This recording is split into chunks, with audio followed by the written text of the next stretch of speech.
Hello and welcome to Body Bag Pop. Yeah, dang. That was my attempt at doing the gin. Yo, what's up, everybody? Welcome to Body Bag Podcast. Yeah. Hello, mortals, and welcome to Body Bag Podcast. Tell me your wishes. There it is. I got a little bit of it. Okay. In there. The light fades with death's cold embrace. You've already been zipped and tagged. Struggle as you might, it will not help.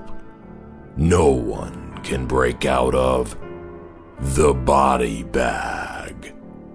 Here to oversee the autopsy, your hosts, Chris Thomas and Broke Rider Dave.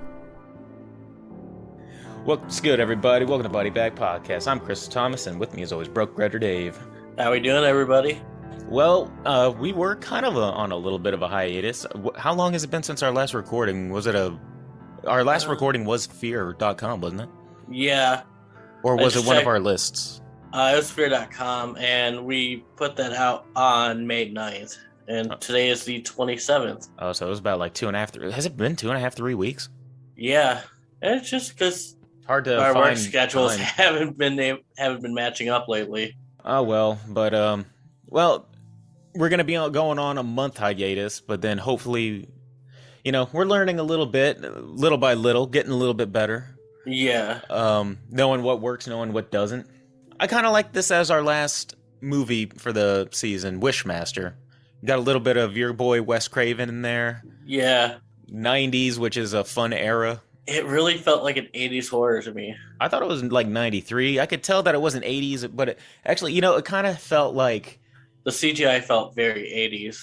It kind of felt like Handyman, because it was like it felt like right in between like 80s to 90s.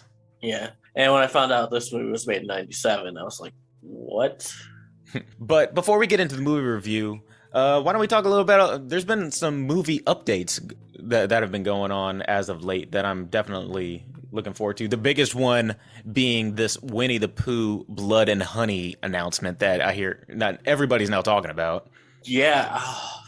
That's going to be really good. I am, for some reason, I feel like I should be horribly against this, but I am here for this. I want you to take all of my beloved children's characters and just make them into homicidal maniacs. Yeah, I really like that we're seeing this a little bit more now as they're taking characters from like our childhood, bringing them back in like a more grittier, darker, adult ways. I want to see Bill Nye the Science Guy come back as an evil mad scientist, just performing unholy experiments on people. I want to see Miss Frizzle from the Magic School Bus terrorizing children with her Christine-like Magic School Bus. Yeah. So yeah, that'd be a good movie. I think that Blood and Honey it's not. I think they said that the budget is not going to be all that big, so don't expect like Hollywood level like effects or stuff like that. But you know what? I don't care. I'm willing to roll with it. Yeah, I like low budget horror movies, so. And I respect the balls of them to be like, you know what? What if we had Winnie the Pooh but made him blood hungry? Yeah. But it has to be very tongue-in-cheek. It has to be very like, we know how ridiculous this is. We're not dumb. We know what it says right here on the paper, that it's Winnie the Pooh, but bloodthirsty, going around killing people. We understand this, so we're just gonna roll with how ridiculous this is. Absolutely. That's definitely the way they need to play this. It needs to have like the feel of that Nick Cage movie where he's trapped in that thing with like Five Nights at Freddy's. Willy Wonderland. It needs to have the feel of like Willy's Wonderland, where it's like that ridiculous. Yeah. What else? Well, I believe in a week, David Cronenberg's Crimes of the Future is supposed to be coming out, which is the one that I've been really looking forward to. Yeah. I also believe they're in the next week or so they're going to begin shooting for Scream 6. Still haven't seen the last Scream. Last Scream was one of the best sequels. Although y'all kind of, just because we have a horror podcast, I've had the ending kind of spoiled. Yeah. So, I mean, we talked about it on the show, so I kind of know what's going to happen, but yeah. I'm sure I can still enjoy it, even though my boy, they massacred my boy. They really did.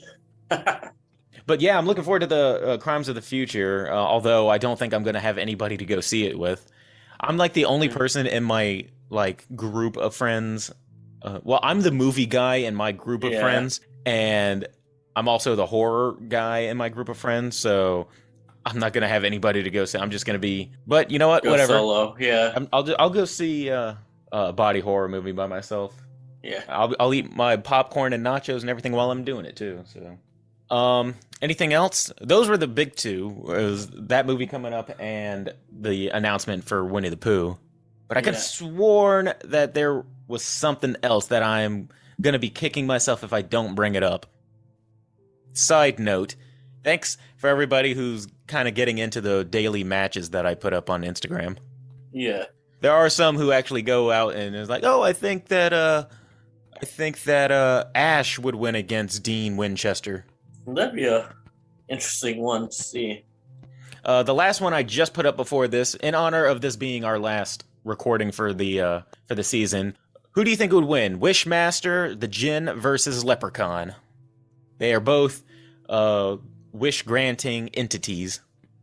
I think Leprechaun. Wishmaster really could only access his power through wishes, right? I thought that was the same kind of stuff that the Leprechaun could do. Maybe. I haven't seen Leprechaun in a while. I think they operate under the same rules that... I'd have to give it to the Djinn then just because he's taller. Yeah.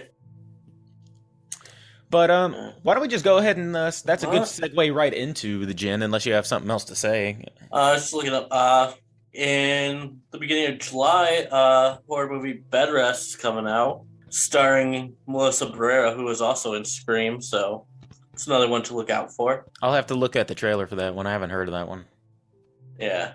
So as we mentioned before, this is our spoiler-free, or not spoiler-free, spoiled-filled review of Wishmaster, the very first one.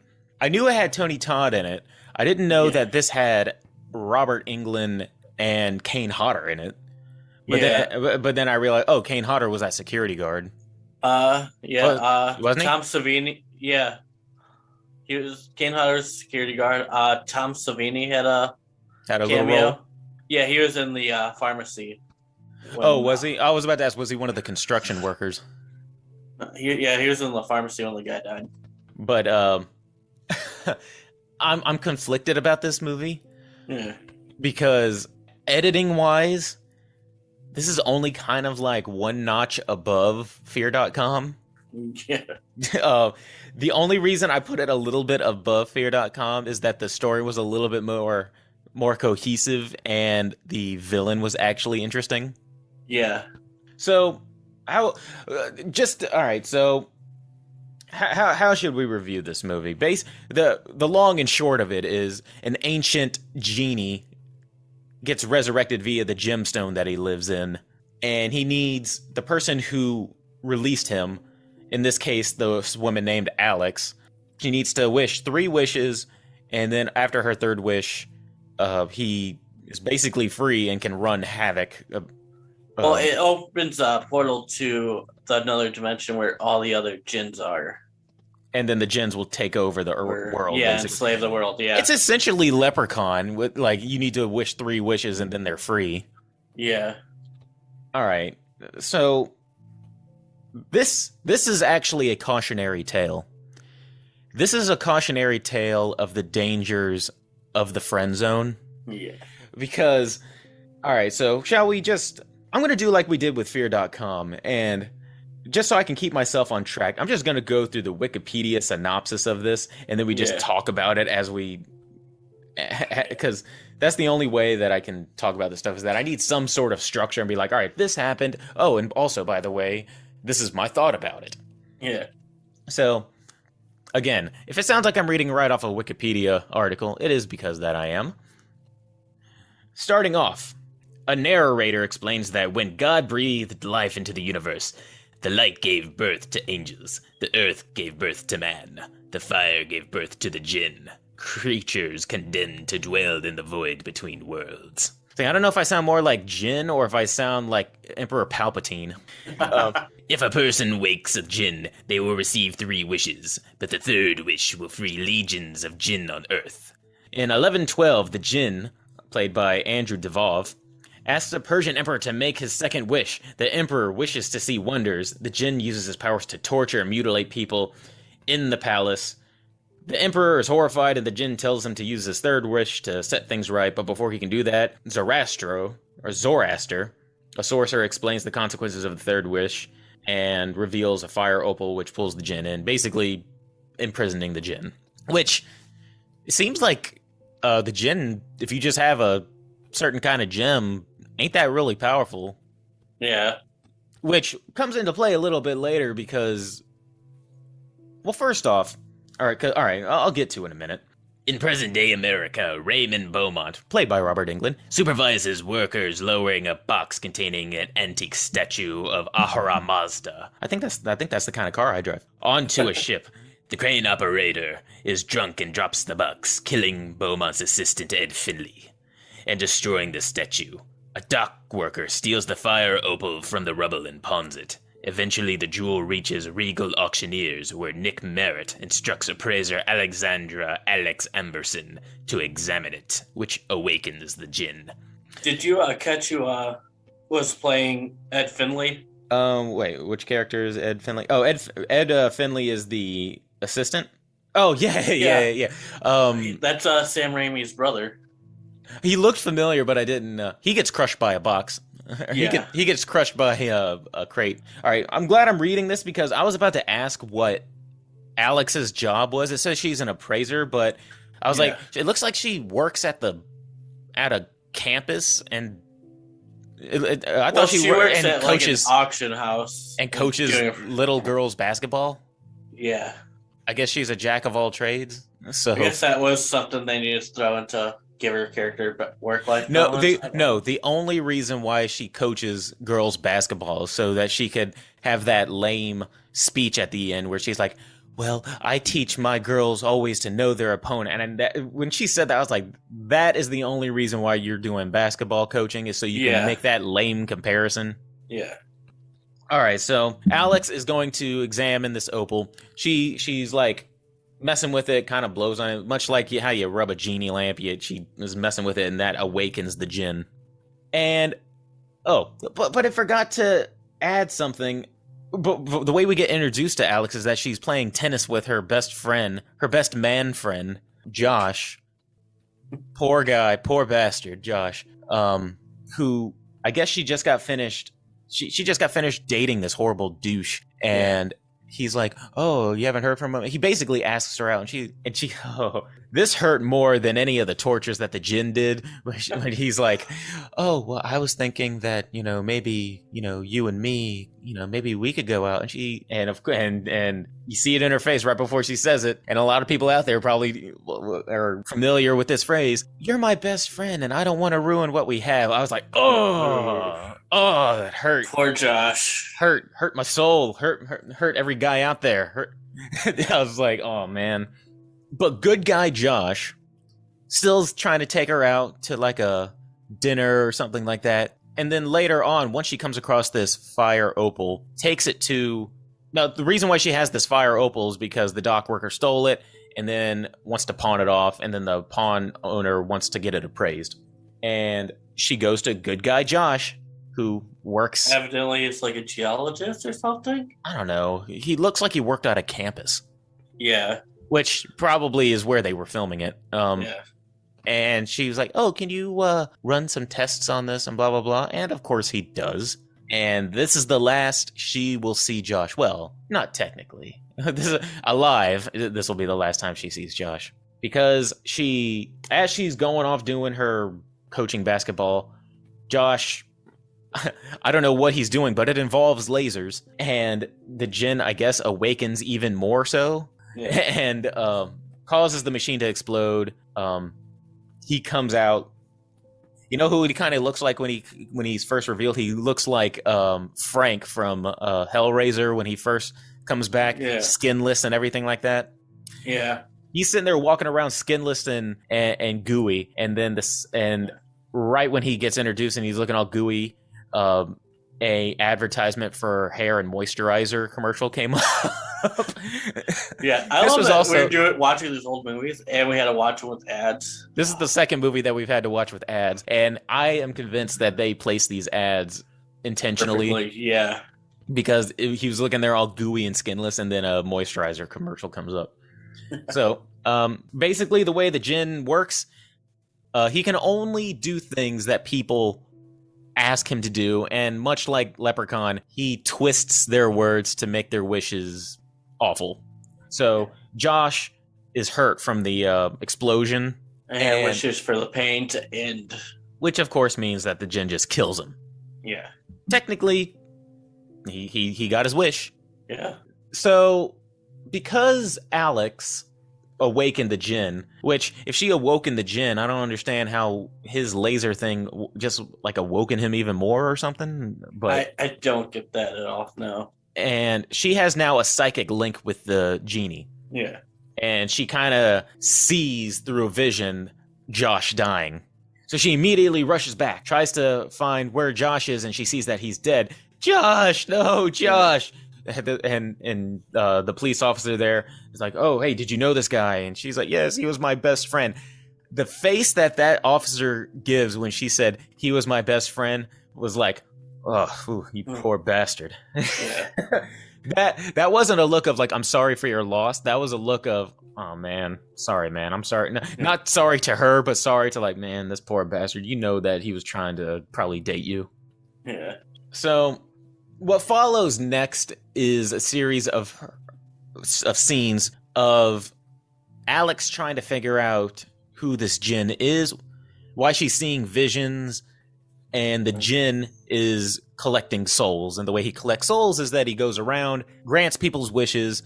They're forever bound to him because they technically gave or were willing to barter with their soul in order to get a wish fulfilled. So he runs into a homeless man who was insulted by this pharmacy owner, and he wishes that the guy would get cancer and dies. So the djinn gives him automatic cancer, and then he dies. Nice. He comes across I guess like a med student when he was trying to get like a face, so he wasn't like.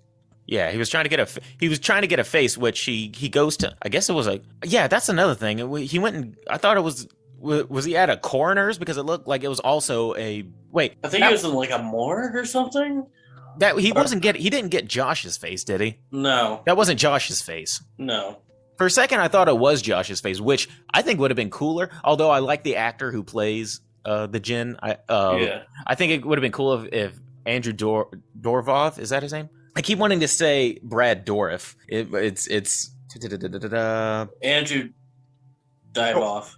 Andrew Divoff. I think it would have been cool if he played her best friend, and then the djinn steals his face. Yeah, that would have actually been pretty decent.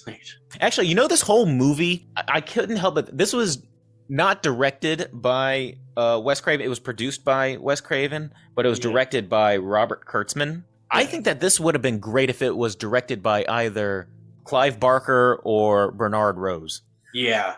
I think that if you got the guy from Hellraiser or the director of Candyman to direct this would have been a 10 times better movie. Because when you see the way the djinn tortures people, it very much reminded me of Pinhead. And I think that if you got the storytelling, the slow pacing, and the tension building of Candyman like Bernard Rose did, with the visual ideas of Clive Barker with a Wes Craven production, I think you would have had a winner on your hands. Yeah. As it stands right now, this movie has a lot of unnecessary jump scares. Yeah. This movie pauses to have jump scares and then just continues as if it doesn't happen, as if it didn't happen. The woman will scream. You'll have a close-up shot. This woman is like 80% of her lines or 80% of her acting is just a close-up shot of her face, screams, and then is calm like 2 seconds later, like, oh, sorry about that. Where were we? Yeah. Okay. Unnecessary, but sure. Yeah. Which the fear shouldn't. You don't need jump scares in a movie like this. The fear is you're having a fun movie of like, all right, what would you wish? How could you wish something, and how could it possibly get twisted so you'd get screwed over? Yeah. Because a movie like this, it's a horror fantasy, but it's not scary. Actually, the only thing scary about this movie is the 90s CG. Yeah. That's the only thing scary about this movie. Now, I love 90s cheese and 90s the very first corny effect was at the very beginning when we're in ancient, was it ancient like Egypt or ancient like Samaria Persia? Or it was like Persia, somewhere like that. And the djinn is making the emperor like do their wishes and stuff like that, and the party that the emperor is hosting just goes to shit and everybody gets mutilated. There's this one guy whose skeleton comes out of his body, and the skeleton looks like something you get from Party City. It kind of made me think of House on Haunted Hill with Vincent Price. Yeah. At the very end, 40 years before this, where he has that corny looking skeleton. But you know what? I'm still here for it. Yeah. I'm willing to do it, but it's a mixture of practical effects and CG. It was in that weird in between phase where CG was on the rise and people were using a combination of both. At least it had some good practical effects in it. Some of them. Anyway, where was I? He gets his face, Yeah, he gets his face, and at one point he goes to like get a change of clothes, and it looks like he's also about to try to get some ass because he's talking to the woman who's obviously like into him the way he looks. Yeah. And he even says something like, "I'm glad to see that even now beauty is held in such high regards." And I thought that he was going to try to get with her, or seduce her, but no, he's in it to collect souls. So she wishes to be beautiful. And he turns her into a mannequin. So they didn't answer this until the very end, but he needs to grant wishes he just needs to grant 3 wishes and then he's good, right? 3 wishes to the person that woke him. The rest of the wishes are to help him like power up, and become more powerful. Which it sounds weird. Like, why would he grant wishes to people? Well, it's basically he's bargaining with people's souls. Yeah. You would think his end game is to have this woman wish 3 wishes, and then it will open up the door to the other jinns, and then he can rule the world, basically. Yeah. If that's your end game, why would you be going around showing that you're mutilating people? You're just making it so that they're not going to want to wish anything. I think he's just trying to make things so terrible where you have to wish for something. But if he was smart, he would go about this in a different way and be like, all right, he would come in here looking like Robin Williams, like Robin Williams genie, and being friendly and be like, oh yes, oh, you want to wish for riches? Oh yes, there you go. Oh, you want another wish? Oh yes, there you go. Make it look like make it so that they think that you're Robin Williams genie and that they would want to wish for your freedom. Yeah. Use your 3rd wish to set you free, genie. You catch more flies with honey than with vinegar, so you're just making it so that this woman will not want to wish for anything. I think, he wasn't very smart and he just kind of enjoyed the torture he inflicted on people. He just kind of like does it and then just kind of goes away. You kind of make him like a sadist, you mean? Yeah. I mean, he does live in his gem world where when his souls are collected, it's kind of like a torture chamber. That's what made me think of Pinhead. Yeah. It's very weird. She's trying to learn more about the djinn, and he's trying to find her. Yeah. Which is weird because they have a psychic link, and he is an all-powerful djinn, and you would think that he would be able to find her very easily. They have a psychic. He's talking to her like through visions. Yeah. And he can't find her. So it's that he goes to the police station. Which, in all honesty, if he has a psychic link with her, he killed her best friend. If he'd have just waited around, she would have showed up. Yeah. He didn't have to go anywhere. He could have just... This is Chris, picking apart a movie that was made over 20 years ago. Say, well, this is what I would do. But kill her best friend, take his face, I think she'll come to you. Yeah, I think he wanted to, because when he first came out, he was, like, tiny, too. So he'd grant more wishes to become bigger, and then he wanted to look more human-like, I guess. Maybe he wanted to kind of... make it easier for her. Or maybe he wanted to... Maybe, like, This is the first time he's been out in the world for hundreds of years. Maybe he wanted to kind of walk around, stretch his legs. Yeah. But even still, I would have at least been like, all right, whatever. So he's trying to gain powers, and she's trying to learn about the djinn, which she does from random woman, I guess. Folklore professor. I would love, because apparently everybody is an expert at everything in this thing. Everybody knows everything about the djinn. All right. The djinn he goes to a police station, then he goes to her boss's office, all trying to find her. He just keeps going up to be like, hey, do you think you could tell me where Alex lives? Then he goes to the police officer. Do you think you could tell me where Alex lives? Yeah, and that's how I found out where she worked. I guess it was on. He manages to find out where she works, the campus that she works at, the jeweler that she works for. But it's a bitch trying to find out where she lives. Apparently, yeah. Which again, I'm sure cell phones exist in this universe. I'm sure that he could call her. Yeah.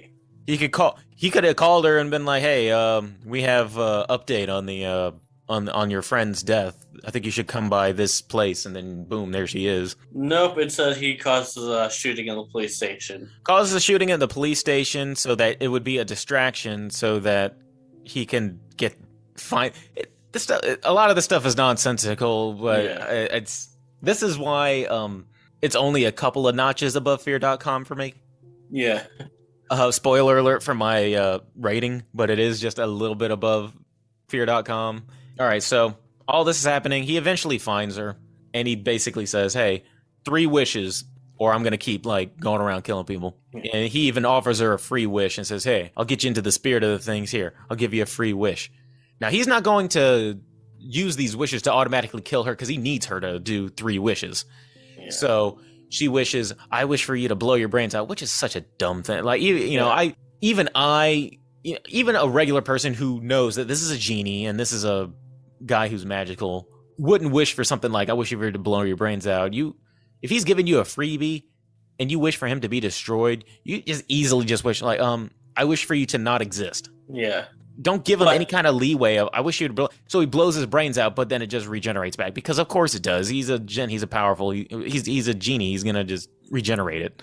Also, but this is also a part where the ads were perfect because when they first come face to face, he's like, why don't you come take a seat? And then cut to a commercial, which was Sandra Bullock's new movie where she's like, "My token? Is this taken? What is this?" The Lost Kingdom? Yeah. Yeah, I just watched that the other day, by the way. Why don't you have a seat? Oh, is this taken? Am I being taken? Yeah, these ads are just weirdly placed. But that moisturizer ad was just the funniest thing because as I was typing in my phone, I said, he reminds me of Frank from Hellraiser. Immediately, a moisturizer thing just popped up. I was like, oh. So him blowing his brains out does work. Nothing. Yeah. So then she wishes for something, which is the reason why she's a basketball coach. She says, well, I always tell my girls to know their opponent, so I wish to know you. And I'm like, oh, that is such a lazy way to write her being a basketball coach. Yeah. Which is so funny because earlier in the movie, she gives a pep talk to her kids. And I'm like, all right, in what way is this going to be relevant later? Because there's no other reason why they would stop the movie for her to give a pep talk to her students unless it's going to somehow factor in later. Yeah. So we get a glimpse of the djinn's world that he lives in, which is inside the fire opal gym, weirdly. And we see all of the souls that he has collected, which includes her boss, which she made a deal with. Kane Hodder is in there. He played a security guard. The woman who got turned into a mannequin's in there. A random university student who had his eyes welded shut is in there. Yeah. And he's just basically torturing them. He sits atop this throne and he just has these people getting tortured. And she's horrified. She uses a second wish to go back to her apartment. Alone. So she does. So at this point, randomly we're told that... Wait, so how does she know? Okay, we should probably also say that Robert Englund's in this as well. Yeah, he's like a collector. He's a collector. How did she know him? Is it just that she works at Gemstones, so she just kind of knew him as an acquaintance? I guess someone who, works at like an auction house and appraises things is gonna know a collector like that. I guess she knows clients, I guess. Yeah, and I think that's how she got invited to the parties. He was one of her clients before, and he invited her and her sister to his party. Which, wouldn't you know what is going on right now? Yeah. And her sister went. And the djinn is going to use her sister as a bargaining chip. Basically, I'm going to torture her until you make your last wish. She goes to the party, which we get another cameo by Tony Todd. Great Tony Todd. The great Tony Todd, who plays a bouncer, wishes that... to escape from his normal life. Which is a very weird way to put it. And basically he gets put in like a magic trap thing, like Houdini, where he's like suspended in water and straitjacket. And get it? Escape. Haha. Oh, djinn and your semantics. The djinn makes his way, finds Robert Englund. Robert Englund, I guess, the party that happened way back in whatever AD with the Persian Emperor apparently was infamous. It was a story that went down in history, and Robert Englund knows about it. And he just, in passing, says he wishes that he could have hosted a party like that. Yeah, he wishes for his party to be unforgettable. So the djinn makes the party turn into just like how people getting mutilated, people throwing up, people getting... all his like statues and stuff are coming to life and killing people. And... he puts her sister in a painting with a fire. Looks like the Scream. Yeah. So he's like, all right, you have to make your one wish, or I'm just going to keep torturing people. So she wishes that So, at the very beginning, the reason why this gem is even out and about is because there was an accident where one of the drunken dock workers offloading this statue that had the fire gem in it accidentally dropped the crate containing the gem and the statue. It drops, the dock worker steals it, tries to get it appraised, sets the whole thing in motion. Yeah. So she wishes that the dock worker who was working was not drinking that day. And that's because I guess in her mind it's like, all right, if he wasn't drinking that day, then all of these things wouldn't have gotten set into motion. And it works, but I'm just thinking, this djinn is a master of semantics and a master of turning a phrase. He could have easily like, all right, he wasn't drinking, but there was still an accident. Everything still happened. Yeah. Like that worked. Of all the stuff, that worked. All right, yeah, he wasn't drinking. Or he wasn't drinking, but he got high as fuck. Yeah, he got high as fuck. Like he could have been, because he was drunk, but he accidentally spilled coffee on the machine, which made it he could have still been not drinking, but accidentally dropped something when the machine, like that was a poorly written way for it to end. And plus, she technically made 3 wishes. All other djinns should now be able to come free. Even if everything didn't get set in motion, she still made 3 wishes. Well, I guess the thought is that if none of this happened, she would have never made those wishes to begin with. Yeah, but she still made them. It's still writing. Yeah, the djinn could have been like, all right, well, I mean, that's still technically your 3rd wish, so, I mean... So, there's a lot more djinns about. Let me get my throat a rest. Go ahead and sum up the last 10 minutes. So, everything goes back to normal. Our boy Josh gets out of the friend zone. So if you're wondering how to get out of the friend zone, just kind of unleash a djinn on the girl's life. Make it so that she has no choice but to date you. Unleash havoc and hell on the world and make her realize just exactly how valuable you are. Yeah. And then you see that the statue's all in one piece in Robert Englund's collection. The jewel is still inside the statue, and inside the jewel is the djinn. And just sitting there waiting for the second Wishmaster to come out. Which I think I might watch today. I just want to check it out. See if it gets any better. I hope that it would, because, all right, so that's Wishmaster. Yeah. Pros. The djinn is a very interesting character. Yeah, I like the djinn. The djinn is definitely the Wishmaster is definitely the best part of the Wishmaster movie. Yeah. The cameos were fun. Yeah, a lot of good cameos in this movie. Like I said, Kane Hodder. It's a Wes Craven production, so of course Robert Englund. Cameos, yeah. Robert Englund's going to be in there. Tony Todd, which was nice. I said Kane Hodder. You said Sam Raimi's bro. Yeah. And some of the deaths are creative. Well, albeit a little cheesy. There are, this is when CG was early, so, I give that a pass, because they were trying to, they were still figuring it out. Yeah. Cons. I didn't like Alex. I didn't like Alex either. Yeah. I feel like they could have done better with his, the Wishmaster's foil. Oh, I thought you were about to say, when you said his, I was like, Alex is a woman. Okay. Nothing against the woman, but I think her acting left something to be desired. That's why, you're not really going to see her in very many other things, so. I don't know. They just, so many of her shots were just her screaming, and just close-up shot of her screaming, and then a second later, she's just calm, like she wasn't just screaming bloody murder on the floor. It was just very, very strange. Just a very weird choice, and just the randomly placed jump scares that added nothing to anything. Jump scares are fine, used sparingly. But when you pack a lot of them in there, then it loses what makes a jump scare scary. Is that you're not expecting it, but when you start having 3, 4, 5 jump scares, then you're just like, all right, enough. Yeah. But the writing for this movie is definitely a con.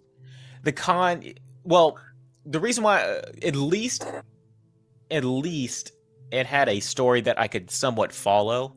Like, I know what's happening. I know why, the djinn is trying to gain souls. The djinn is trying to find her. But the fact that he has to go through all of these hoops to find her is a con. Like, this powerful djinn shouldn't have to go to her bosses, shouldn't have to go to the police station, shouldn't to do all this to try to find her by happenstance. Especially if he has a psychic link with her. Why not, like, the first person you run into, kind of just torture him with wishes until you make him wish to bring her to him? Yeah, it's he's supposed to be a master of, like, manipulating people into saying wishes. So, when he was at the bosses, just manipulate him into saying, call the girl up, say, hey, can you come here? Exactly. I don't know. It's a movie that has a lot of potential, and I've only ever seen... I saw Wishmaster 3 before I saw Wishmaster 1. I haven't seen any of them until I watched this first one. I saw Wishmaster 3 many, many, many, many, many years ago when I was like 11, 12. I wasn't supposed to be watching it, but I remember watching it when I was super young. Don't really remember how it ended, or all I remember is one scene, a woman gets her head trapped in a rat cage. All right, but this is one movie that we can actually do kill of. Yeah. We can actually do kill of the movie with this one. Yeah. For me? Yeah. I think I would have to go with Tony Todd. I think that was creative. Plus, it's Tony. Words. Yeah. Plus, their little stare down is kind of intimidating. You got Tony Todd and Devolve, like, looking at each other, just having a badass creep off. Yes. That whole scene with Tony Todd was great. The Adventures of Candyman and Wishmaster. Exactly.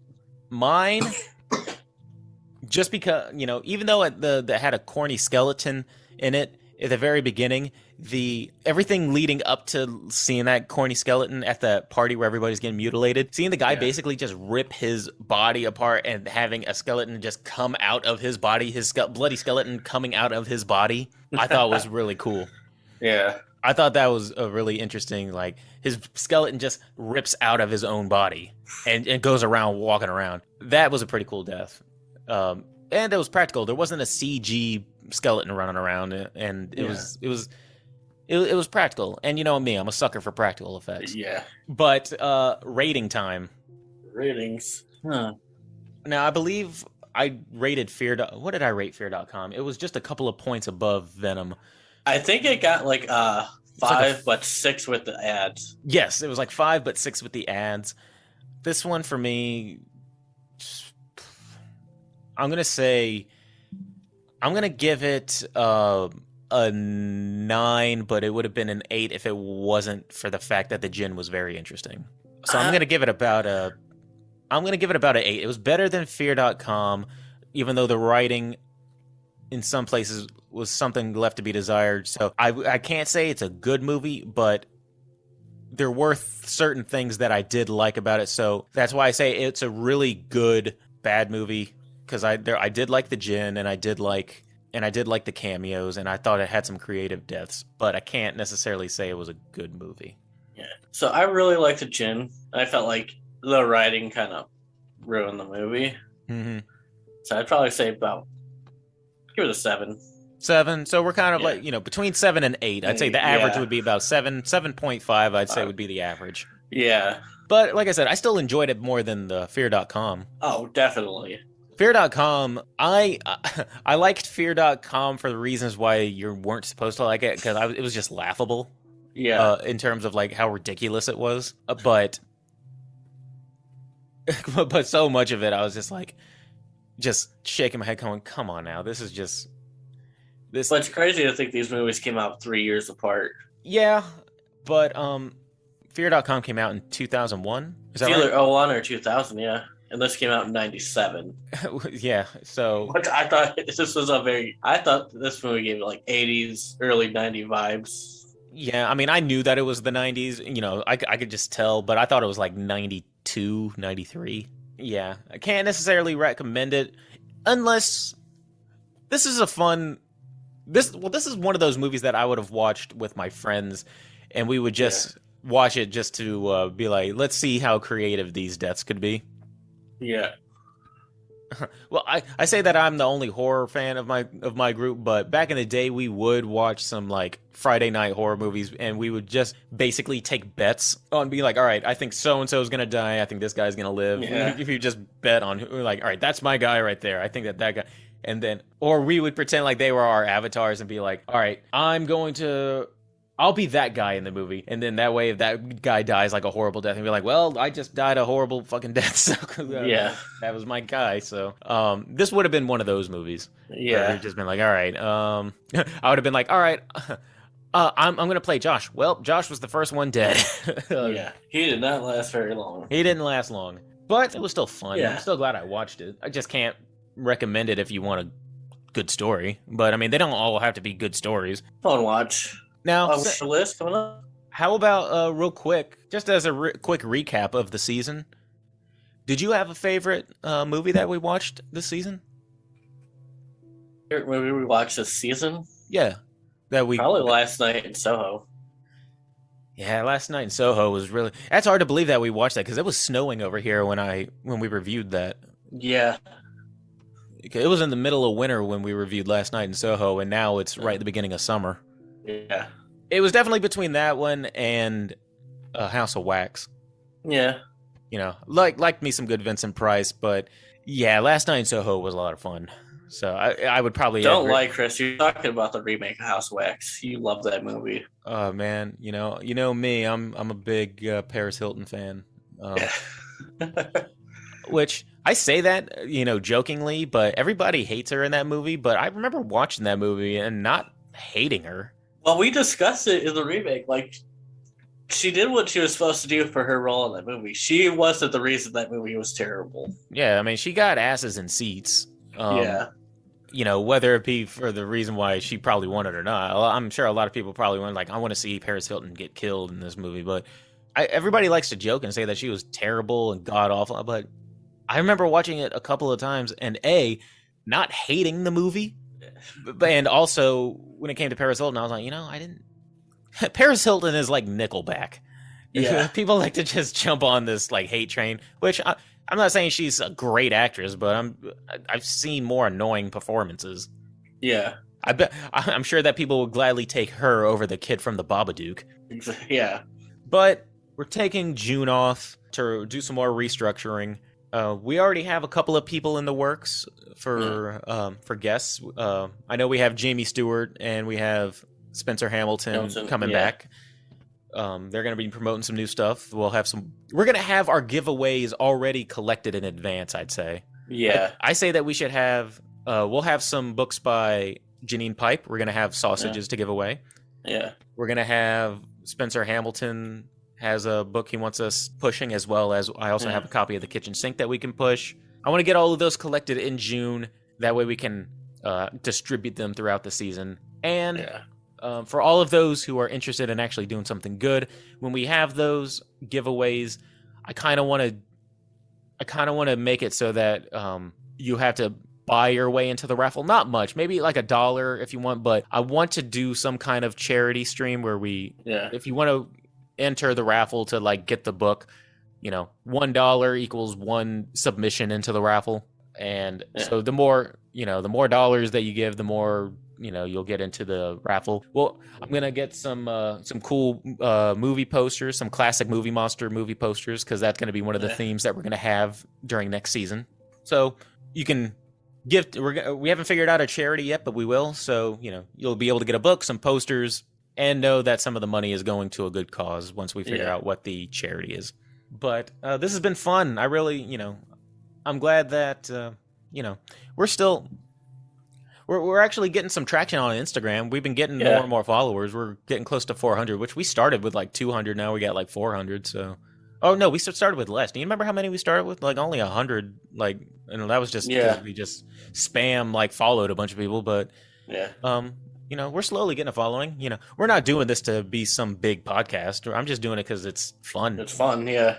I like meeting interesting people, meeting authors, and interacting with people. The horror community is like the nicest people. It's so funny that you'll just have a group of very caring, loving individuals talking about their favorite torture movies. Yeah, but it's a lot of fun. Yeah, but in the meantime, I'll be on Insta, and actually, I think what I might do in June, just to kind of keep some kind of thing going on, is Love, Death, and Robots is just putting out their 3rd season of the show. And I think I'm going to be doing a retrospective where I talk about each individual episode of Love, Death, and Robots. I'm going to be putting out like 1 through 3. I'm going to be doing them in increments of 3. So the 1st episode, 2nd episode, 3rd episode. And I'll be doing a recap of the episode as well as individual review. So I'll be putting that out on my end, working my way up to through the season 1, season 2, all the way up to season 3. Just kind of giving my thoughts and saying why it's kind of my favorite anthology that's out right now in terms of what's on TV. Okay. So I'll be doing that as a little side project. Nice. And it'll still be under the Body Bag podcast, but it'll be more of as a extra episode, not as part of the actual thing. So not part of season 2 and not part of season 3. It's kind of like, I think they'll be labeled as special episodes. It'll just be my own little thing. But until then, is there anything you want to say there, Dave, before we kind of wrap this up? No, we're all good. Thank you to all our followers, listeners, friends of the show. Thanks for sticking with us as we're, still figuring ourselves out. And we'll see you right after June once we get that stuff figured out. Have a good month, everybody. See ya. Hey, everybody. Thanks for listening to Body Bag Podcast. Be sure to like and subscribe and leave us a comment as to what you'd like to hear us review or any horror movie topics you'd like to hear us rant and rave about. And while you're at it, you can find us on Twitter at BodyBagPod and on Instagram at BodyBagPodcast. Thanks, and we'll see you next time.